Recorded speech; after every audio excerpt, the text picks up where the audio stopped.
aos teus pés me rendo, pois a tua glória quero ver.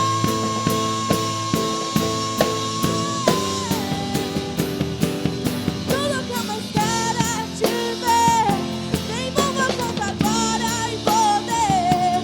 Tua majestade é real, tua voz ecoa em meu ser.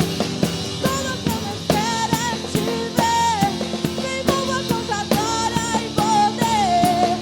Tua majestade é real, tua voz ecoa em meu ser.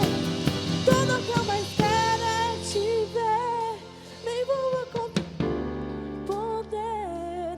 Tua majestade é real, tua voz ecoa em meu ser.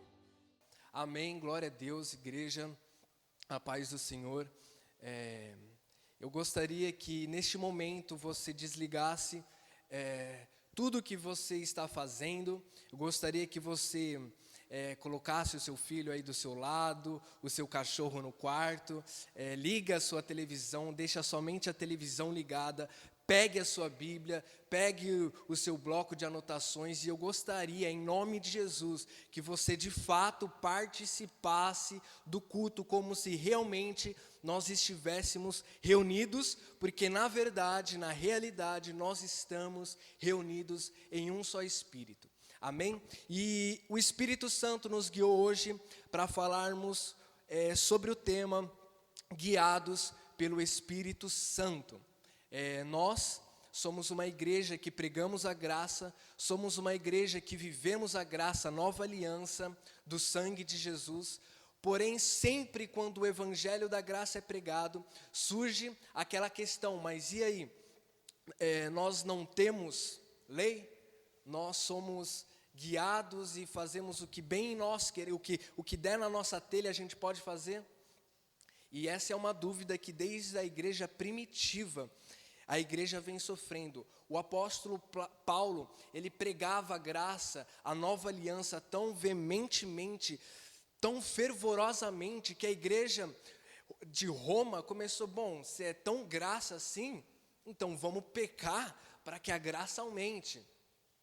E na verdade, esse é um grande equívoco, esse é um grande engano, esse é uma grande evidência de imaturidade.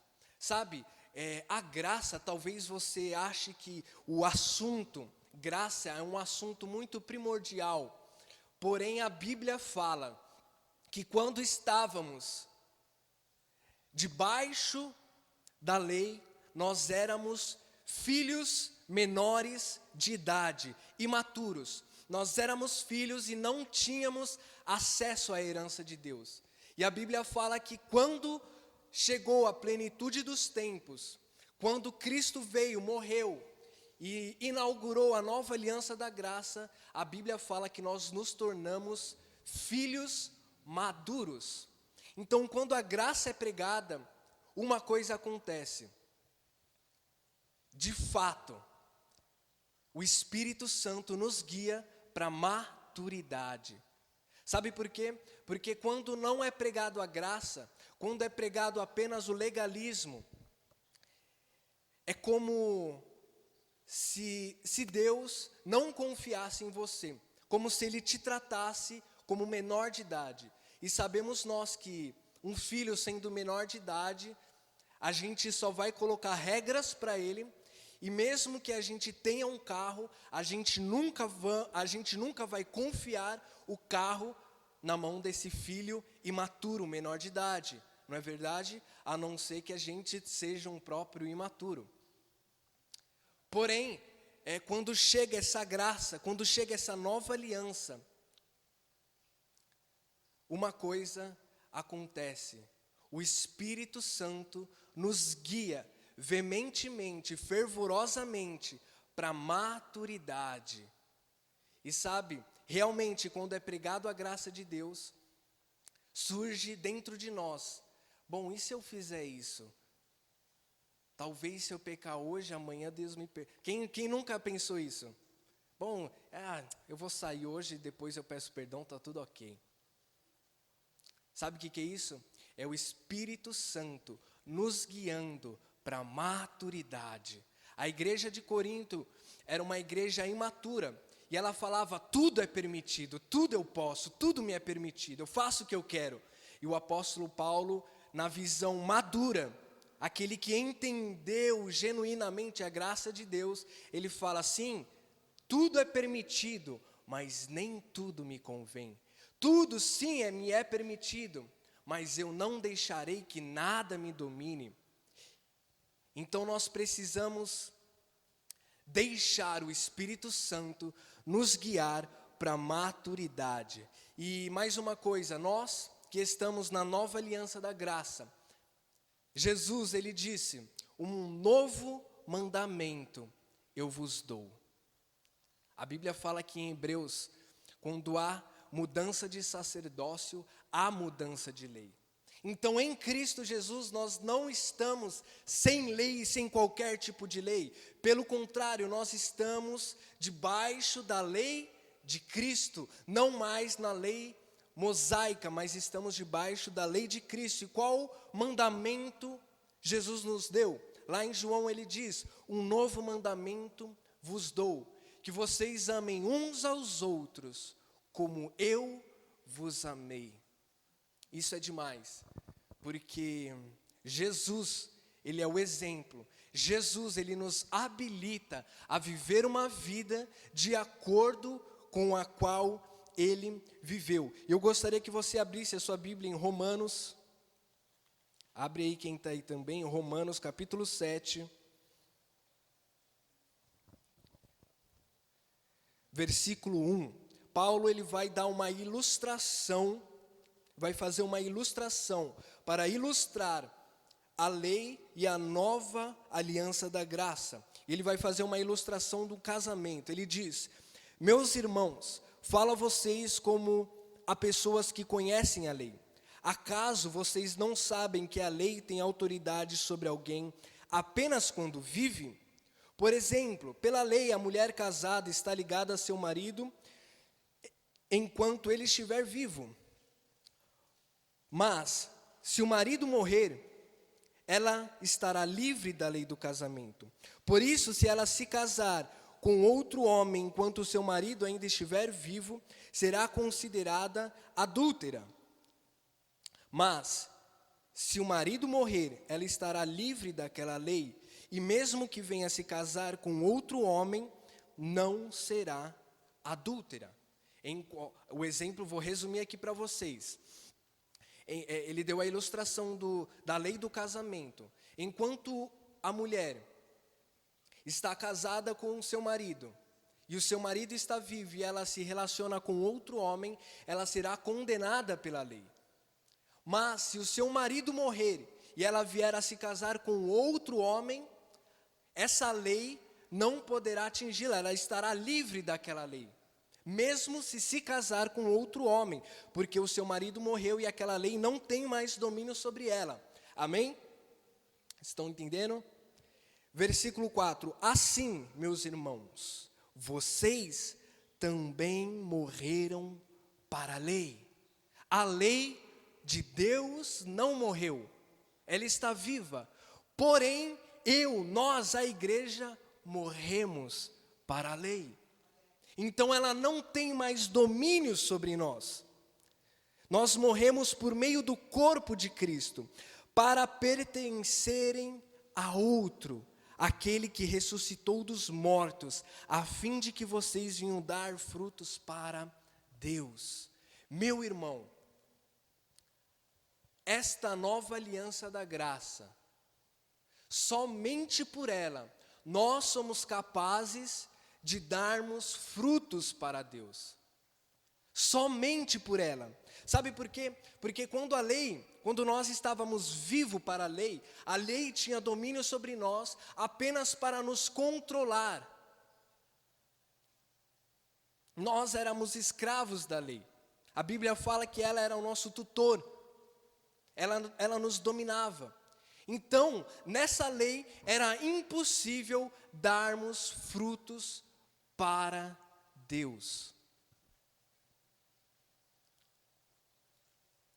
Porém, a Bíblia fala que quando nós morremos com Cristo, a fim de permanecermos a outro marido, somos capazes de darmos frutos para Deus. Sabe por que eu prego tanto a graça? Sabe por que eu prego tanto a justificação?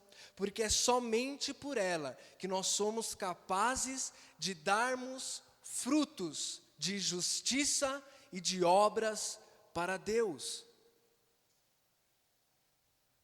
Sabe, a obra que Deus requer de nós não é apenas uma obra de conduta, mas é uma obra de vivificação. Eu não sei se você está me entendendo, mas o que eu quero dizer é que o que nós temos hoje em Cristo, somos capazes de realmente agradarmos a Deus.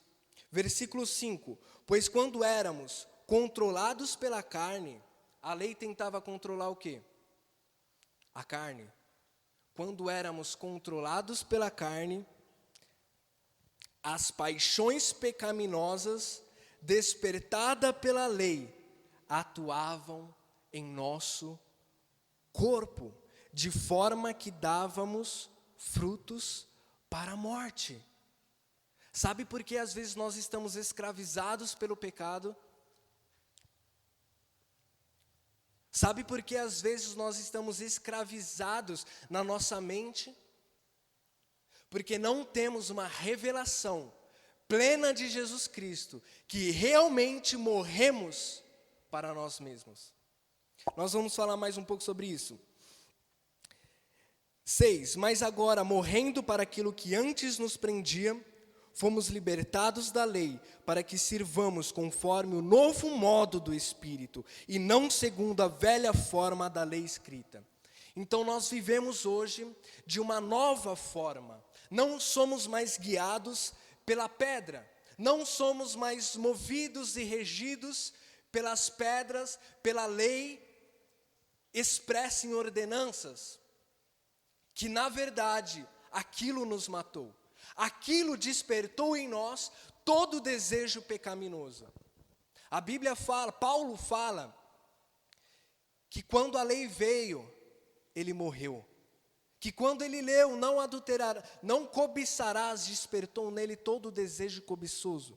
Então nós temos uma visão fragmentada e não conseguimos viver uma vida livre. Não conseguimos viver a plenitude de vida que Cristo nos prometeu. Por quê? Porque estamos tentando viver uma vida, tentando fazer morrer aquilo que a Bíblia fala que já está morto. Quando nós voltamos a viver conforme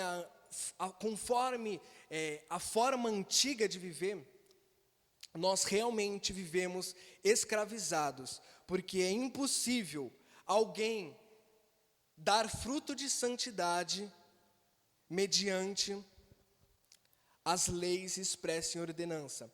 E essa nova forma da graça é muito mais poderosa, porque nós somos guiados pelo Espírito Santo de Deus. Amém? Então o Espírito de Deus nos guia e nos faz viver a perfeita vontade de Deus. Meu irmão, se nós não somos mais guiados pela pedra, e sim pelo Espírito, nós precisamos começar rapidamente a nos relacionar com o Espírito Santo de Deus.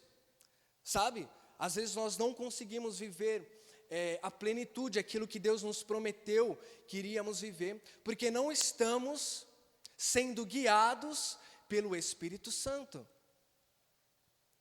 Estamos sendo guiados por tudo e por qualquer coisa, menos pelo Espírito Santo de Deus.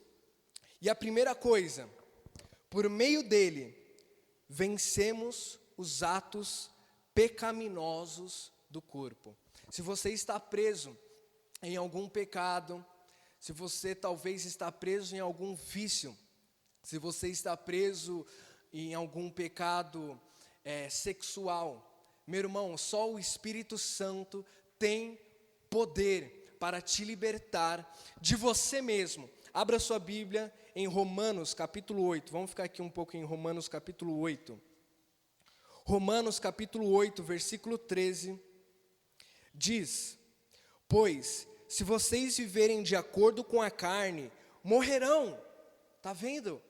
O que é viver de acordo com a carne? O que Paulo está tentando explicar aqui na Bíblia?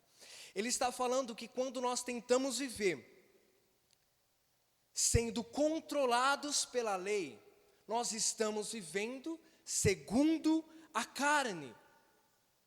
Viver na carne é viver debaixo e dominado pela lei. Fato, quando nós estamos tentando controlar os nossos corpos, essa carne, a velha criatura, quando tentamos controlar elas por meio de ordenanças, estamos despertando. Olha só como é sério, estamos despertando nela mesmo um efeito contrário. Você talvez está se perguntando, será? Sim. 1 Coríntios capítulo 5, capítulo 15, vamos ler aqui, a gente já volta para Romanos 8. 1 Coríntios capítulo 15, versículo 56. O arguilhão da morte é o pecado, e a força do pecado é a graça, é a nova aliança, é o perdão de Deus, é a lei. Então você quer viver uma vida escravizada pelo pecado, volte a viver a uma vida sujeita à lei de Deus, à lei mosaica. Agora, se você quiser viver uma vida livre, liberta, plena, saudável, poderosa, você quer ver o seu ministério fluindo, a sua família servindo ao Senhor, se sujeite ao Espírito Santo de Deus. Vamos continuar lendo aqui. Mas, no capítulo 8, versículo 13, a parte B. Mas se pelo Espírito fizerem morrer os atos do corpo, aí sim vocês viverão. Então é somente pelo Espírito. Meu irmão, você que recebeu Jesus, talvez você está se sentindo sozinho aí na sua casa, talvez você está se sentindo abandonado, depressivo, mas deixa eu te afirmar com toda a convicção, você é templo do Espírito Santo de Deus, o mesmo Espírito que ressuscitou Cristo dentre os mortos, o mesmo Espírito que fez Jesus expulsar demônios, curar enfermos, está aí dentro de você, querendo te guiar, te impulsionando para o centro da vontade de Deus. Então só Ele pode te libertar, só Ele pode te curar, amém? Nós temos o Espírito Santo de Deus, não precisamos de mais nada. Sabe, eu não preciso de mais nada, porque eu tenho o Espírito Santo dentro de mim, o mesmo Espírito que desde o princípio pairava sobre as águas, e Deus disse, haja, e por meio do Espírito houve. Então o Espírito Santo está dentro de mim, e quando Deus fala, haja, algo acontece aqui dentro, amém? Isso é poderoso. Então tudo que você precisa, sabe, nós caímos, vamos continuar aqui só para terminar nesse tópico sobre o pecado, vencer os atos pecaminosos do corpo. Sabe, nós caímos às vezes no engano de querer vencer o pecado, passando um dia inteiro sem pecar, mas sem se relacionar com Deus. Isso dura talvez uma semana, um mês, talvez um ano, mas se você não tem comunhão com o Espírito, isso não dura, porque é o seu braço que está fazendo isso. E no primeiro momento que você estiver triste, fraco, decepcionado, você vai cair. porque está tudo sobre o seu controle. Mas quando você entrega a sua vida para o Espírito Santo, tem comunhão com o Espírito Santo todos os dias, no momento que você estiver fraco, o Espírito Santo vai te fortalecer. Isso é fato. Sabe, eu lembro que na minha conversão, quando eu estava naquele processo de libertação, e eu lembro que eu comecei a sujeitar a minha vida a Deus, resistir o diabo, eu comecei a ter a comunhão com o Espírito Santo, através de oração, de jejum, de louvores. E eu lembro em momentos de fraquezas, quando eu estava fraco e queria pecar, não sei, algo acontecia que o Espírito Santo fazia de tudo para não acontecer. E é exatamente isso que Ele faz. Entrega a sua vida, é Ele que vai te libertar. Apenas se sujeite a Ele, apenas se relacione com Ele, apenas mostre dependência dEle. Amém? Glória a Deus. Segundo tópico, é por meio dEle que nós nos tornamos filhos de Deus. Olha só, aí no capítulo 8 mesmo de Romanos, versículo 15 diz: pois vocês não receberam um espírito que os escravize para novamente temerem, mas receberam o Espírito que os torna filho por adoção, por meio do qual clamamos, Abba, Pai. O próprio Espírito testemunha ao nosso espírito que somos filhos de Deus. E se somos filhos, então somos herdeiros de Deus e co-herdeiros de Cristo. Então é Ele que nos torna filhos de Deus. É Ele que diariamente está testificando dentro de nós que somos de fato filhos justificados, perdoados, remidos, estamos com Cristo aonde Cristo está. É Ele, é por meio dEle. Sabe, Cristo, quando Ele estava aqui na terra em carne e osso, Ele disse: é melhor que eu vá, para que eu envie o Consolador. E no original grego, Consolador significa o mesmo. Então Ele é a mesma pessoa que Jesus. Temos o Espírito de Cristo dentro de nós. Então, o Espírito Santo, ele não é um atormentador que está te atormentando, te acusando, te julgando, falando que você não presta. Isso é a voz do maligno, do acusador. A voz do Espírito sempre nos guia e sempre nos fala aquilo que é a respeito do amado. Amém? Terceiro, é por meio dele que temos auxílio e força nas nossas fraquezas. Sabe, se você se sente fraco, meu irmão, se glorie nisso. Sabe, a pior coisa de um crente é começar a se sentir forte o bastante para a sua caminhada com Jesus. É a pior coisa. Agora, quando você realmente reconhece que você é fraco, que você é pequeno, que você talvez é inconstante, é nesse momento que o Espírito Santo entra em cena. É exatamente nesses momentos de fraquezas, de perseguições, de calúnias, que o Espírito Santo começa a se mostrar ainda mais real. Olha só, Romanos capítulo 8, versículo 26. Da mesma forma, o Espírito nos ajuda em nossa força, em nossa fraqueza. Pois, olha só, você que se sente o espiritual demais e que talvez não precisa nem do Espírito Santo. Tem gente que é crente demais que não precisa nem do Espírito Santo. Olha só, pois não sabemos como orar. Até para orar você necessita ser guiado pelo Espírito Santo. Não sabemos nem como orar, mas o próprio Espírito intercede por nós com gemidos inexprimíveis. E aquele que sonda os corações conhece a intenção do Espírito, porque o Espírito intercede pelos santos de acordo com a vontade de Deus. para viver a vontade de Deus, você precisa começar a depender do Espírito Santo de Deus. Isso é fato. Dependa do Espírito Santo, se relacione com o Espírito Santo. Sabe, às vezes tem dias que a gente passa, ainda mais nessa quarentena, assistindo televisão, assistindo Netflix, assistindo live. Nada contra tudo isso.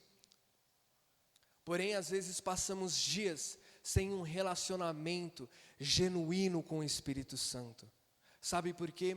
Porque estamos confortados demais. Estamos na zona de conforto demais. Sabe, o nosso pior inimigo é a distração.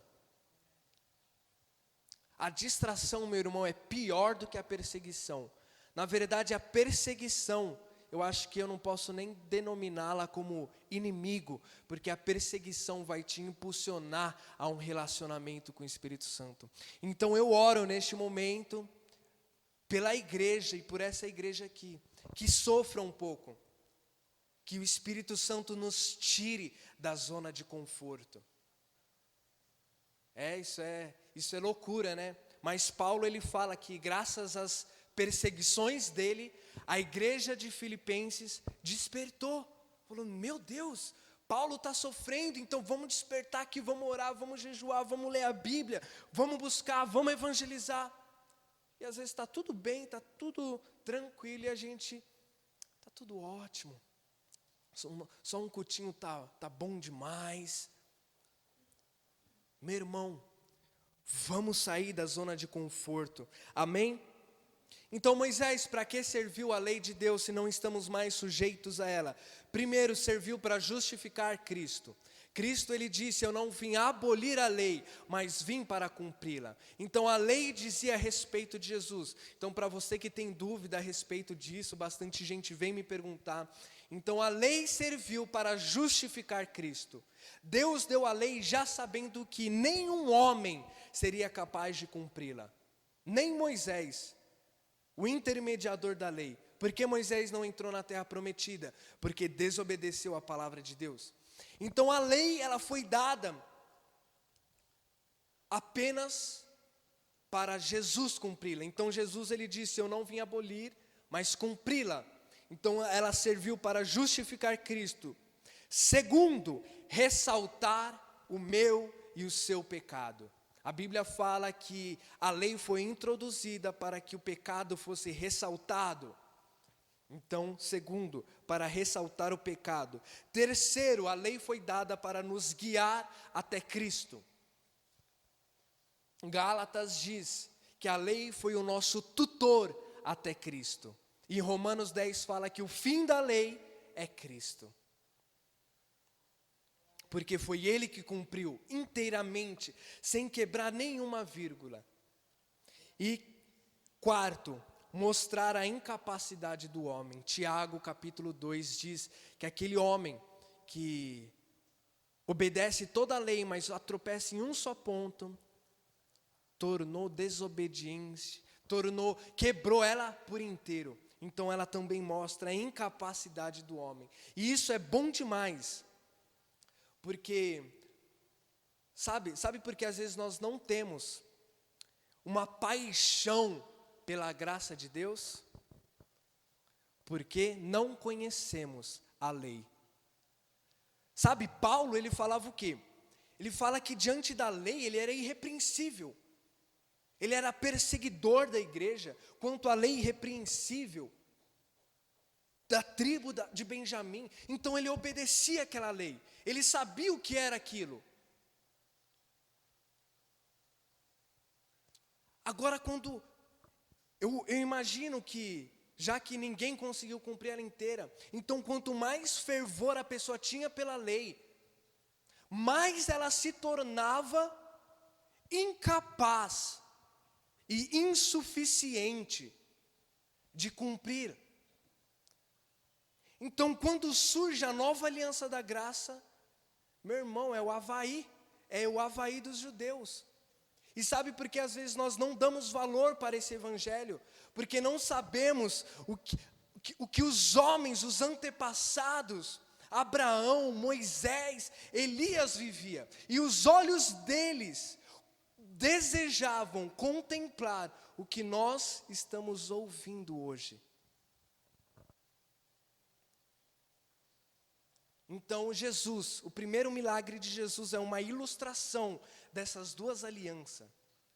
Ele estava num casamento e chegou um tempo que o vinho acabou. E quando o vinho acabou, uma coisa aconteceu. O homem aprendeu a depender de Deus. Então, sabe para que a lei foi dada? Para que Deus tirasse de nós todos os nossos recursos. Sabe por que às vezes não conseguimos viver a perfeita vontade de Deus? Porque ainda temos um braço forte. Sabe por que ainda não conseguimos viver aquilo que Deus prometeu? Porque ainda estamos firmados naquilo que eu consigo e posso fazer. E na verdade a lei foi dada para que todo achismo, toda prepotência, toda autossuficiência fosse cancelada. Então eu quero te incentivar, você que talvez está firmado até no seu jejum, achando que é o seu jejum que vai fazer tudo acontecer, que a sua devoção, a sua oração fervorosa que vai fazer acontecer as coisas.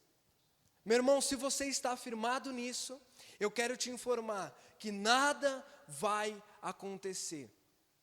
E eu não estou anulando jejum e oração. Na verdade, jejum e oração é dependência. É se esvaziar de tudo aquilo que eu consigo e posso fazer. Sabe o que é jejum e oração? É eu falar, Deus, eu podia agora estar estudando, poderia estar agora trabalhando com as minhas mãos, para estar fazendo acontecer, mas eu separo esse tempo em oração e em jejum, porque eu sei que nada que eu possa fazer com minhas mãos vai me tornar digno daquilo que o Senhor tem para mim. Então eu oro, eu jejuo em sinal de eu estou me despindo de tudo aquilo que eu posso fazer. Então sabe, existe um termo que crente usa que é pagar o preço. Eu consigo entender o pagar o preço, porém jejum e oração não é pagar o preço. Na verdade é você que fala, Deus, eu não tenho preço nenhum. Nada que eu fizer vai ser digno de comprar essa unção. Nada que eu possa fazer vai me tornar digno de viver aquilo que o Senhor tem para mim. Então eu oro e para intensificar a minha oração, eu jejuo. Porque eu nada sou e eu nada posso fazer para comprar. Então para de querer comprar, para de querer fazer barganha com Deus. Seja sincero e mostre a sua dependência. A prepotência é a pior coisa. Pedro, prepotente, já estou encerrando, prepotente, diz, Jesus, eu vou até a morte por você. Eu morro por você. E Pedro queria salvar o seu Salvador. Jesus fala, e eu te digo que quando o galo cantar 3 vezes, você me negará 3 vezes. E certamente aconteceu como Jesus disse, Pedro negou 3 vezes. E quando Jesus aparece ressurreto, ele pergunta para Pedro, Pedro, você me ama com amor ágape? Pedro fala, olha só, Pedro reconhecendo que não se tratava daquilo que Pedro fazia, mas daquilo que Jesus fez. E Pedro fala, Jesus, eu te amo, filos, filéu, o amor, eu gosto de você. Jesus estava dizendo assim, se você puxar no original grego, aqui na nossa Bíblia em português, você não vai entender, mas se puxar no original, vai estar assim. E Jesus ele fala, Pedro, você me ama com amor incondicional, o amor ágape? Pedro fala, tu sabes que eu gosto como um amigo, o amor Filos, o filéu. E pela segunda vez Jesus fala: Pedro, você me ama com um amor incondicional? Pedro fala: Jesus, tu sabes que eu gosto, o amor filéu. E pela terceira vez Jesus pergunta: Pedro, você me ama incondicionalmente? E Pedro chorou. Isso é demais. Sabe o que aconteceu? Ele reconheceu que não se tratava do amor dele por Jesus. O amor dele falhava, ele era falho, ele era homem, ele era pecador, ele era inconstante, mas quando ele aprendeu que o Evangelho significa que nós somos amados por Jesus, então nós permanecemos. Então não se firme no seu amor por Ele, mas firme o seu relacionamento naquele que te amou primeiro. É Ele que vai te fortalecer, é Ele que vai te guiar. E eu não estou dizendo que você não tem que fazer a sua parte. Pelo contrário, como eu disse, jejue, ore, vá para a igreja, evangelize, faça o que Jesus te deu para fazer. Faça e cuida do talento que Jesus te deu para cuidar e para multiplicar. Porém, não firme a sua vida sobre essas coisas. Paulo, ele falava: eu sou o que mais trabalho dentre os apóstolos, contudo, não eu. Contudo, não eu. Como assim, Paulo? Você é digno, pode falar, pode. Você merece um troféu. Paulo fala: contudo, não eu, mas a graça de Deus para comigo. Então é a graça que nos faz. Amém? Agora só para encerrar, Romanos capítulo 6, versículo 8. Como viver então, Moisés, no Espírito? Agora eu vou te dar a chave para você viver uma vida em Espírito. Romanos capítulo 6, versículo 8. Diz: ora, se morremos com Cristo, cremos que também com Ele viveremos. Pois sabemos que, tendo sido ressuscitado dos mortos, Cristo não pode morrer outra vez. A morte não tem mais domínio sobre Ele, porque morrendo, Ele morreu para o pecado, uma vez por todas, mas vivendo, vive para Deus. Falou aqui de quem? Falou de Jesus, certo? Morreu para o pecado e não pode morrer mais uma vez, e Ele vive com Deus. Agora 11, da mesma forma que Cristo, presta atenção, uma chave que a Bíblia está nos dando. Da mesma forma, considerem-se mortos para o pecado, mas vivos para Deus. Então você precisa aprender a se considerar morto. Não é que eu preciso ainda me matar, eu já estou morto, já estou crucificado, eu morri para o pecado. Considere-se dessa forma. Todos os dias fala: eu estou morto. A distração às vezes que nos tira dessa consciência, da consciência de Cristo. A distração nos faz pensar em tudo, menos que nós já morremos e estamos com Cristo. Então eu te incentivo a todos os dias considerar morto para o pecado, mas vivo para Deus. Portanto, não permitam que o pecado continue dominando os seus corpos mortais, fazendo que vocês obedeçam aos seus desejos. Não ofereçam os membros do corpo de vocês ao pecado como instrumentos de injustiça. Antes, ofereçam-se a Deus como quem voltou da morte para a vida. E ofereçam os membros do corpo de vocês a Ele como um instrumento de justiça. Então, quer viver em espírito? Considere-se morto para o pecado e vivo para Deus. Você está morto com Cristo, crucificado com Cristo, e da mesma forma que Cristo ressuscitou, se considere ressuscitado com Cristo. Então, se você está com Cristo, se você está sentado com Cristo, viva como Cristo, amém? Feche os seus olhos aí no seu lugar, pode fechar sua Bíblia. Pai, nós queremos te agradecer pela Tua palavra, nós queremos te agradecer, Jesus, pela Tua obra consumada. Graças a ela nós fomos santificados e preparados para receber o Espírito da santidade, o Espírito que nos guia, o Espírito que nos ensina a respeito de Ti, Jesus, o Espírito que testifica em nosso espírito que estamos e que somos somente um com Jesus. Então, nesse Espírito, em um só Espírito com toda a igreja, nós te agradecemos, Pai, e nos guia ao centro da Tua vontade, nos guia, Senhor, ao ministério, à obra, Senhor, em nome do Senhor Jesus. Muito obrigado. Amém.